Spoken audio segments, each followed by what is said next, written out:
Exercise 2.4 ये class 9 NCERT math का exercise 2.4 है जो फैक्टर थ्योरम के अनुप्रयोग पर आधारित है। पहला प्रश्न है, बताइए कि निम्नलिखित बहुपदों में से किस बहुपद का एक गुणनखंड x+1 है। यहाँ 4 बहुपद दिए गए हैं। प्रत्येक के लिए गुणनखंड प्रमेय की सहायता से हम x+1 के आधार पर x+1 का मान रखकर जांच करेंगे कि ये बहुपद है कि नहीं। तो आइए हम करके देखते हैं। x+1 = 0 या x = -1 अर्थात x+1 का शून्यक -1 है। तो पहले प्रश्नखंड की ओर आते हैं। माना px = x³ + x² + x+1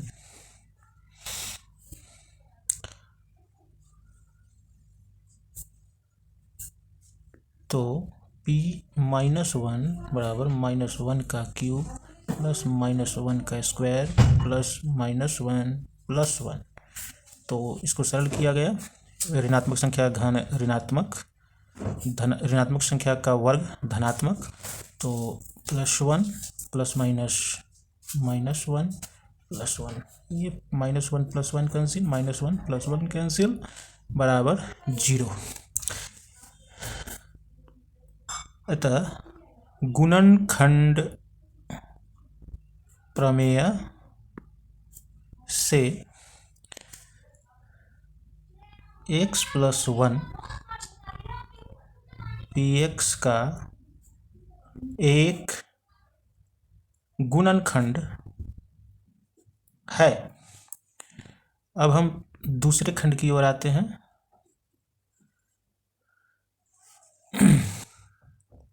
माना px = x⁴, x⁴, x² + x+1 तो p -1 और -1 के पावर 3 -1 का स्क्वायर -1 + 1। इसको सरल करते हैं। ऋणात्मक संख्या का समघात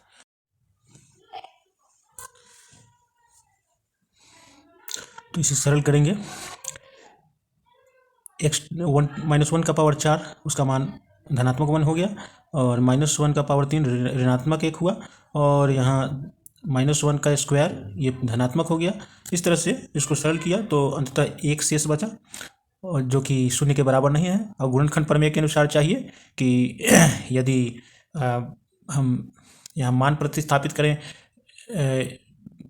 भाजक के शून्यक का, तो ऐसी स्थिति में भाज्य का मान भी 0 आना चाहिए, लेकिन ऐसा नहीं है। अतः ये गुणनखंड नहीं है, x+1 गुणनखंड नहीं है। अब हम तीसरे सवाल की ओर आते हैं। तीसरा सवाल है माना px² + 3x³ + 3x² + x+1। इसमें p -1 का मान रखा तो -1 का पावर 4 3 × -1 का क्यूब 3 × -1 स्क्वायर प्लस -1 + 1। तो इसे सरल किया। यहाँ भी 0 नहीं आया, अंततः 1 परिणाम आया। अतः ये भी गुणनखंड प्रमेय के अनुसार x-1 गुणनखंड नहीं है px का। अब हम चौथे खंड की ओर अग्रसर होते हैं। यहाँ भी मान रखा गया, x का स्थान पर -1 रखा गया। तो सरल करने से अंततः हमें 2√2 प्राप्त हुआ जो कि 0 नहीं है। अतः गुणनखंड प्रमेय के अनुसार px का एक गुणनखंड x+1 नहीं है। आशा है आप इस हल को समझ गए होंगे और पूरी तरह से इसे दिमाग के स्थायी मेमोरी में कैद करने के लिए 2-3 बार अभ्यास करें, बिना देखे अभ्यास करें और जहाँ ज़्यादा कठिनाई हो पुनः इस वीडियो का अवलोकन करें। इससे आपको काफ़ी मदद मिलेगी और आप सक्षम होंगे बिना किसी सहायता के इन सवालों को हल करने में, और धीरे धीरे ये कॉन्सेप्ट आपका अपना हो जाएगा। क्वेश्चन नंबर 2, गुणनखंड प्रमेय लागू करके बताइए कि निम्नलिखित स्थितियों में से प्रत्येक में gx px का एक गुणनखंड है या नहीं। इसके 3 खंड हैं, px बराबर 2x³ plus x square plus 2x minus 1 और gx बराबर x प्लस 1। दूसरा px बराबर x³ plus 3x square plus 3x plus 1 और gx बराबर x प्लस 2। और तीसरा है px बराबर x³ minus 4x square plus x plus 6 और gx है x माइनस 3। तो आइए हल करके देखते हैं। पहला, gx बराबर x प्लस 1 के लिए शून्यक बराबर -1,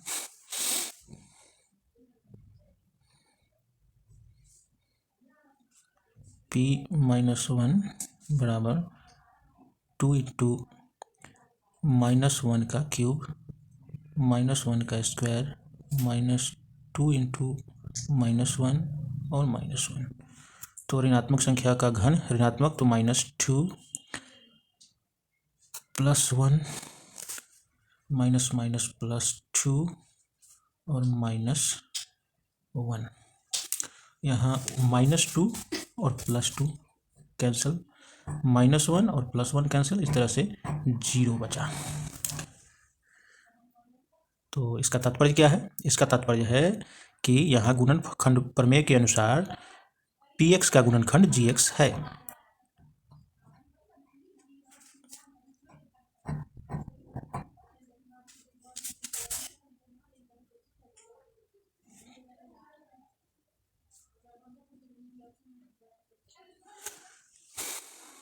तो इसी प्रकार शेष दोनों सवालों को भी आप हल कर सकते हैं। मान अगर p इसका फलन शून्य आवे, तो शून्य का मान रखने पर फलन शून्य आवे तो समझिए कि गुणनखंड है, और अगर शून्य से भिन्न कोई संख्या आवे तो समझ जाइए कि ये गुणनखंड gx नहीं है। तो आशा है कि आप शेष दोनों प्रश्न खंडों को स्वयं हल करेंगे और अभ्यास करेंगे। अब हम तीसरे सवाल की ओर चलते हैं। प्रश्न संख्या 3 में k का मान ज्ञात करना है। k एक अचर पद है या अचर संख्या है जिसका मान दिए गए बहुपदों में निकालना है, और एक विशेष स्थिति दी गई है कि x माइनस a px का एक गुणनखंड है। इसका तात्पर्य यह है कि x माइनस a का शून्यक यदि दिए गए बहुपद px में प्रतिस्थापित किया जाए तो उसका भी मान, उस बहुपद का मान शून्य हो जाएगा। तब हम k का मान ज्ञात कर सकते हैं। आइए करके देखते हैं। तो x माइनस 1 बराबर 0 या x बराबर 1।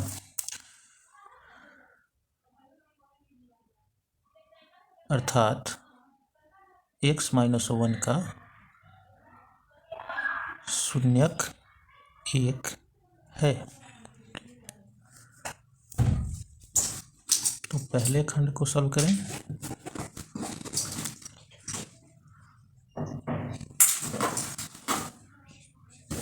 px बराबर x square plus x plus के, और यदि x माइनस 1 इसका गुणनखंड है तो p1 इक्वल 0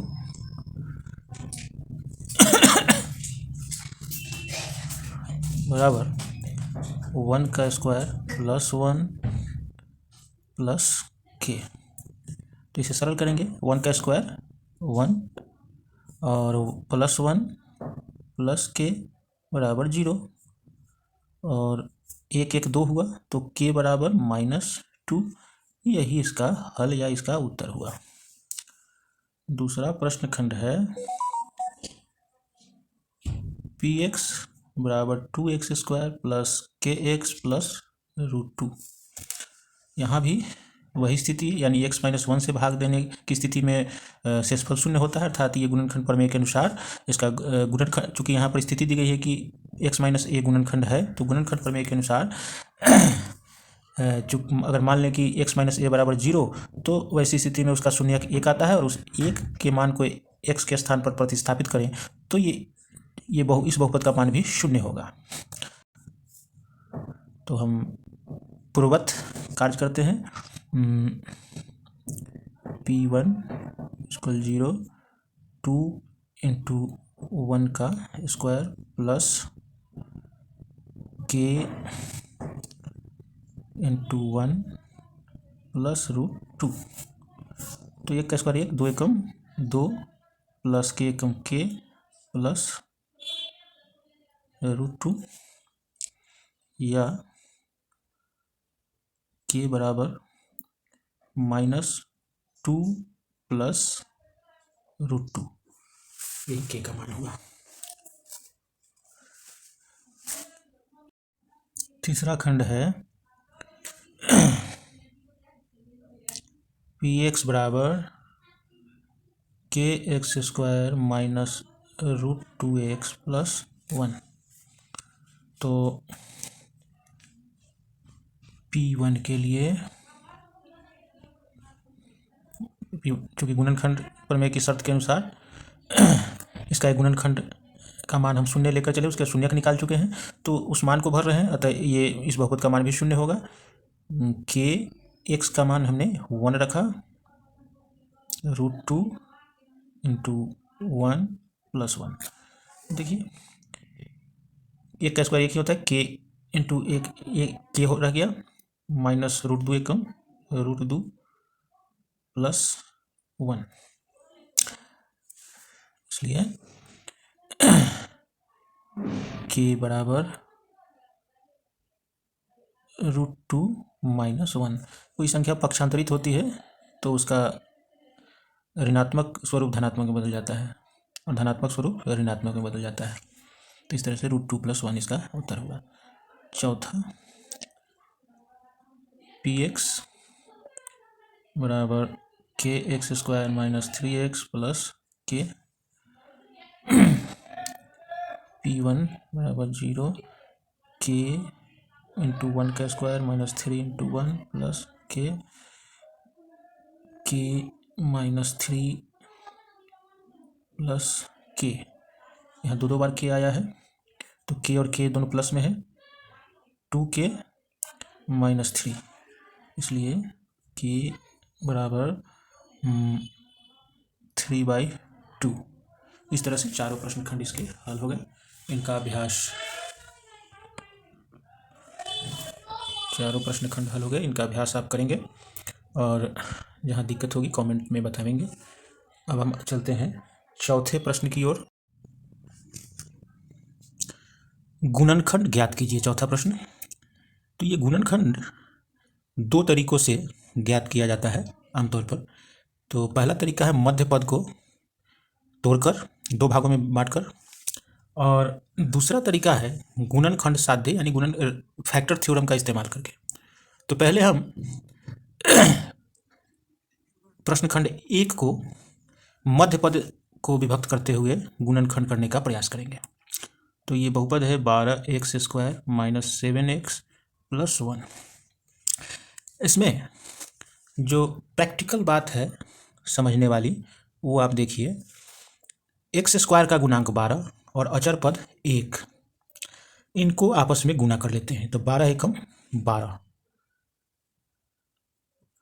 अच्छा, और 12 का गुणनखंड 3 × 4 भी होता है, और इस गुणनखंड का योग यानी कि 3 और 4 का योग 7 होता है, जो मध्य पद के गुणांक के बराबर है। तो हम इसी स्थिति का उपयोग करेंगे। 12x² minus 3 + 4 + 3 + 4 x plus 1। इसको थोड़ा और सरल करते हैं। 12x² minus 3x plus minus 4x plus 1। पहले दो पदों को लेते हैं, इसमें कुछ कॉमन है। हाँ, कॉमन तो है, 3 चौका 12 और यहाँ 3 तो 3 कॉमन हो गया, और एक्स स्क्वायर का मतलब एक्स गुने एक्स, और यहाँ भी एक्स है तो एक्स भी कॉमन हो गया। तो बचा क्या, 4x माइनस 1। और यहाँ 4x plus 1 minus 4x plus 1 में केवल 1 कॉमन है, तो -1 कॉमन ले लिया, 4x माइनस 1। यहाँ आप देख रहे हैं कि दोनों स्थान पर 4x माइनस 1 4x माइनस 1 आ रहा है। इसे हम इन दोनों पदों में से कॉमन ले लेंगे। 4x minus 1 into 3x minus 1। इस प्रकार ये गुणनखंड संपन्न हुआ। अब हम गुणनखंड साध्य यानी फैक्टर थ्योरम के आधार पर गुणनखंड ज्ञात करने का प्रयास करेंगे। दूसरी विधि, यहाँ संभावित गुणनखंड हो सकते हैं x माइनस ए इंटू एक्स माइनस बी। तो इसका तात्पर्य यह होगा कि मध्य पद का गुणांक a गुने b, मध्य पद का गुणांक ए बी होगा। चूंकि ए बी बराबर 7 है,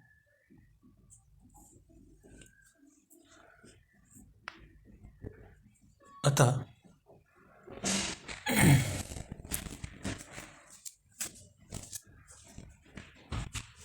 संभावित गुणनखंड में ए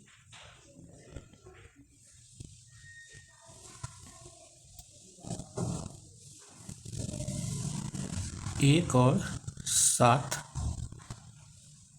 शामिल होंगे, किंतु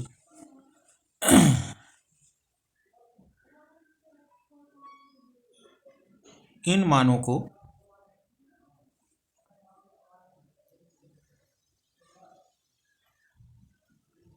बहुपद में प्रतिस्थापित करने पर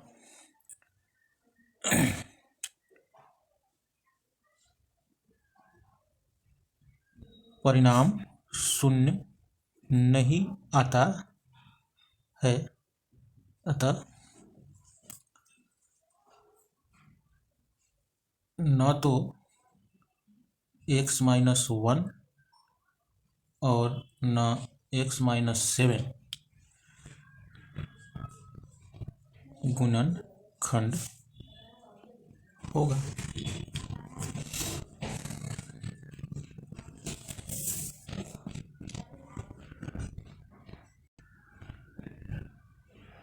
इससे हमें यह पता चलता है कि यह दूसरी विधि तभी कारगर है जब एक्स स्क्वायर का गुणांक 1 हो।